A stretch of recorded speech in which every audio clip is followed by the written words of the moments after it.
Okay, so today we're diving into a paper that I think you're really going to find interesting. Oh, yeah. It's called Predictable Scale. Oh. And it's specifically part optimal hyperparameter scaling law in large language model pre-training.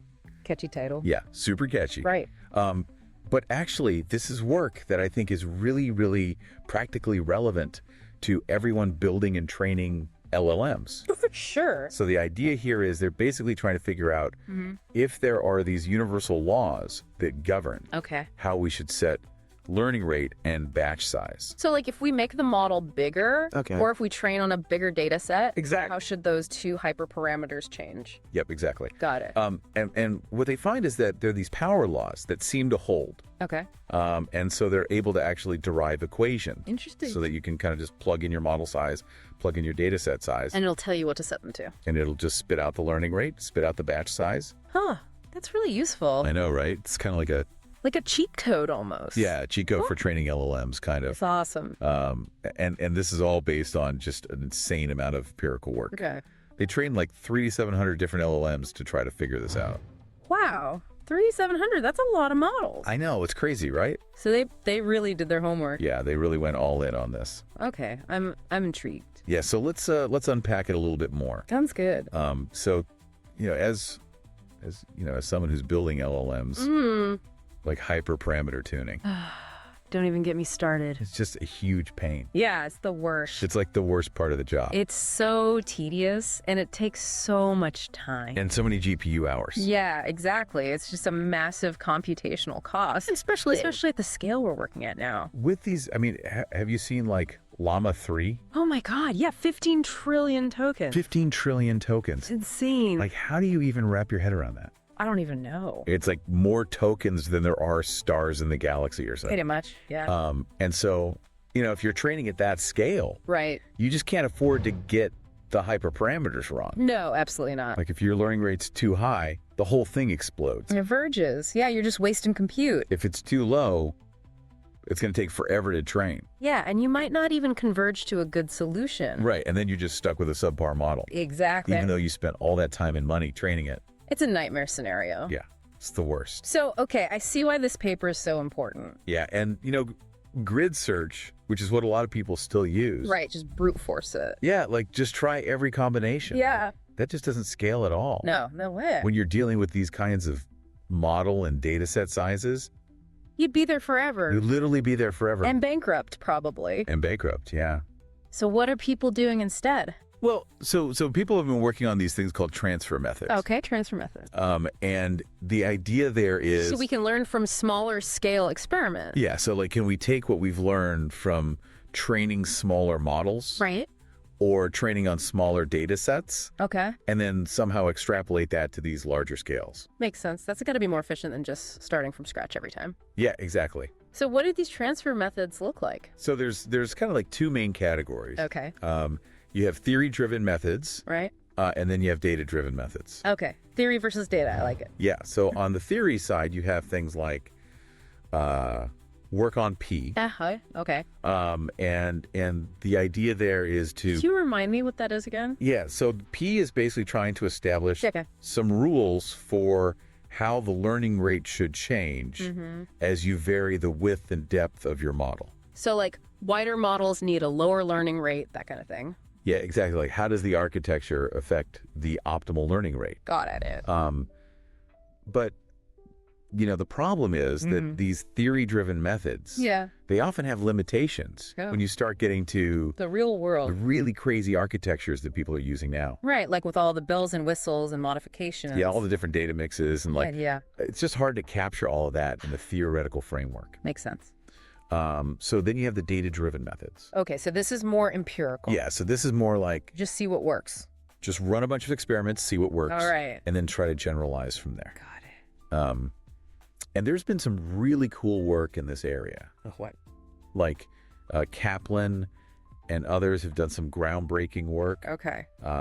where they've actually identified some scaling laws that relate the optimal hyperparameters to the model size and the data set size. So that's like the foundation for this paper, right? Yeah, exactly. This paper's kind of building on that. Okay, cool.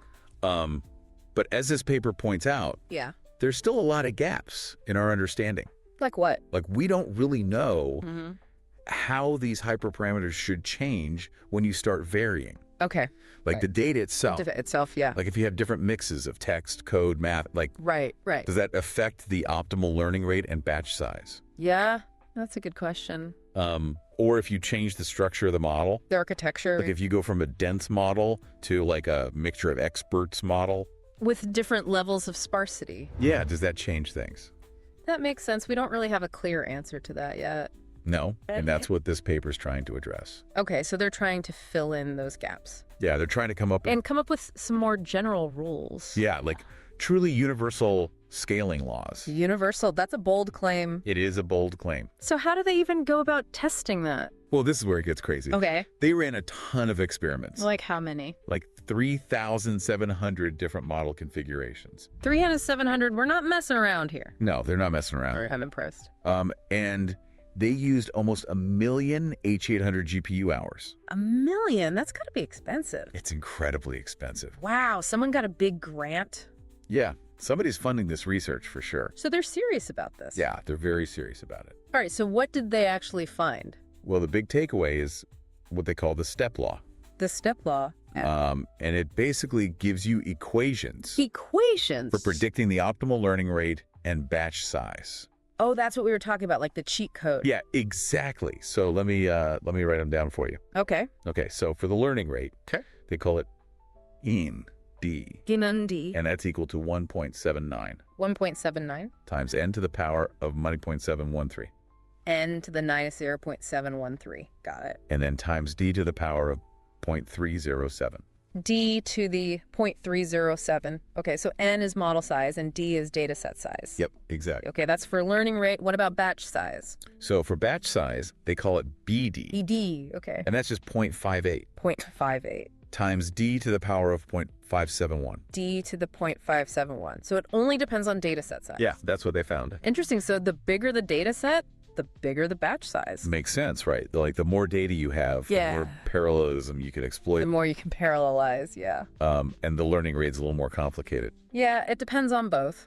It depends on both the model size and the data set size. Right, because you got to balance the model's capacity with the information in the data. Exactly. It's like a delicate dance. So how do they actually come up with these equations? So they did all these experiments. Right, the 3,700. Yeah, and they plotted the results on a log-log scale. Log-log scale, okay. And they found these nice linear trends. Linear trends on a log-log scale means power law, right? Yeah, exactly. So that's how they knew it was a power law relationship. Clever. And then they used linear regression to fit the coefficients. To get those specific numbers, like the 1.79 and the 0.58, Yep, exactly. that's pretty standard, but the amount of data they had to fit it on is just crazy. I know, it's unheard of, really. So they're claiming that these laws are universal. Yeah, like they should hold across different architectures. Different architectures, okay. And different data distribution. Different data distributions, so like different kinds of text, code, all that. Yeah, all of that. That's a big claim. It is a big claim, but Okay. their results seem to back it up.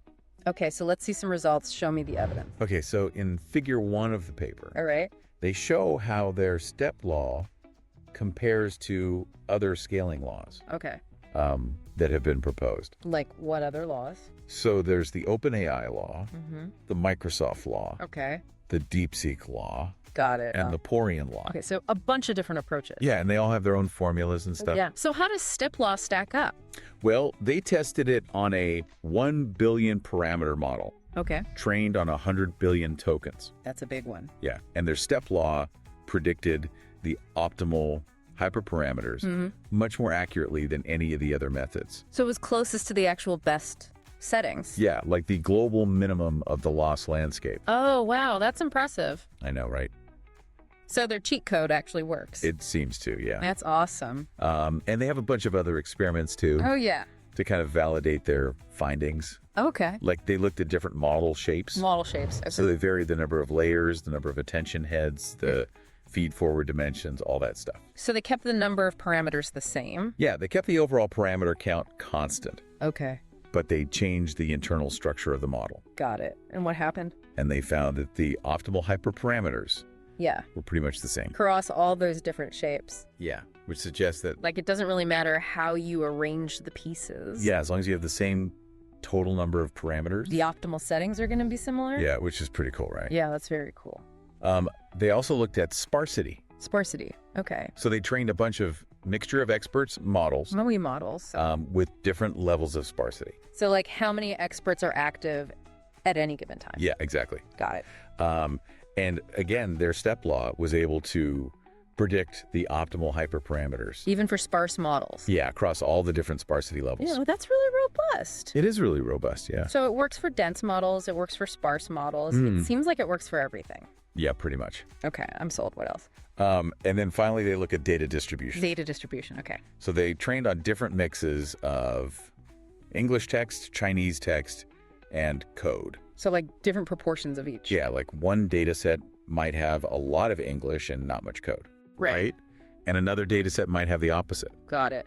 And their Steplaw still worked really well. Across all those different mixes. Yeah, which is pretty amazing, right? Yeah, that's really impressive. It's like, it seems like no matter what kind of data you're using, or what kind of model you're training, the Steplaw can give you a good starting point. Yeah, that's a game changer for sure. It really is. It's like... You take so much of the guesswork out of hyperparameter tuning. Exactly. You don't have to run all these crazy experiments anymore. You can just plug in your numbers and get a pretty good estimate. Yeah. And then you can fine-tune from there if you need to. Right, but it gives you a much better starting point. Exactly. So you're not just shooting in the dark. Yeah, no more blind grid searches. No more blind grid searches. I'm loving this. I know, it's pretty cool. So what are the limitations of this work? Well, one thing to keep in mind is that this is all empirical. Empirical, okay. Like, they didn't derive these laws from first principles. So it's all based on observation. Yeah, it's all based on the experiments they ran. Right, which is a ton of experiments, but still. Yeah, but still, it would be nice to have a theoretical explanation. Yeah, like why do these power laws hold? Exactly. What's the underlying reason? Is it something fundamental about neural networks? Yeah,